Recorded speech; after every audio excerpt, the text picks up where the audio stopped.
আমি আল্লাহ তোরে এত আদর করে বানাইছি, আসমান জমিন বানাইতে সময় লাগাইলাম 6 দিন।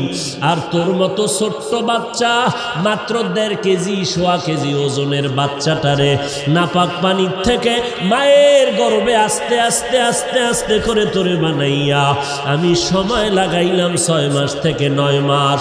কারণ তোরে আমি আল্লাহ এমনিই বানাই নাই, তুই দুনিয়াতে গিয়া আমার ইবাদত করবি। আমি বলবো যারা মোবাইল চালাও, পাও দুটো যদি আগায় দিতে আমি পায়ে ধরে বলতাম, ওরে একটা ছুরি নিয়ে তোর গলায় জবাই দিলে যেই কষ্ট না পাইতি, এর থেকে মোবাইলের দ্বারা তোর আস্তে আস্তে জীবনটা ধ্বংস হতে চলছে।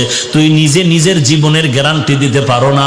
তুই দাওরা হাদিস পাশ করবি, তুই কামেল পাশ করলেও এক সময় মোবাইলের নেশায় পড়ে তোর জীবনটা ধ্বংস হয়ে যাবে। শেষ পর্যন্ত বলবি বিয়া করিয়া বিদেশ যাওয়া লাগবে, মাদ্রাসায় পড়ানোর আর সুযোগ হবে না। জীবনে কোনো দিন সুস্থ থাকতে হলে সকালে ঘুমাবেন না। নাম্বার 2, ঘুম থেকে উঠেই বাসি মুখে 1 গ্লাস পানি পান করবেন, কুলি করবেন না। বাসি মুখে 1 গ্লাস পানি পান করবেন, পরে কুলি হোক, অজু হোক, ফ্রেশ হোক, ভিন্ন। নাম্বার 3, মৃত্যু পর্যন্ত কোনোদিন পানি দাঁড়াইয়া পান করবেন না। সমস্ত বৈজ্ঞানিকরা একমত। সুদের সাথে যারা জড়িত ভালো করে রেকর্ড করেন, কলবে ঢুকান। জীবনভর নামাজ পড়বেন, একটা সিজদাও কবুল হবে না।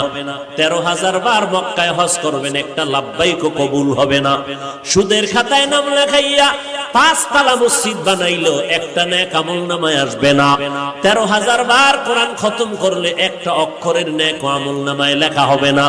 যতবার মোনাজাত দিবেন কসম আল্লাহর, একটা মোনাজাতও কবুল হবে না। কোরআন ফজরের নামাজে ডাক দিছে, আসসালাতু খায়রুম মিনান নাওম। বান্দা তোরে ফজরের নামাজে মসজিদে পাই নাই, জোহরের নামাজে ডাক দিলাম, ফজরেরটা মাফ কইরা দিব, যদি একটু আইসা আমার ডাক দাও।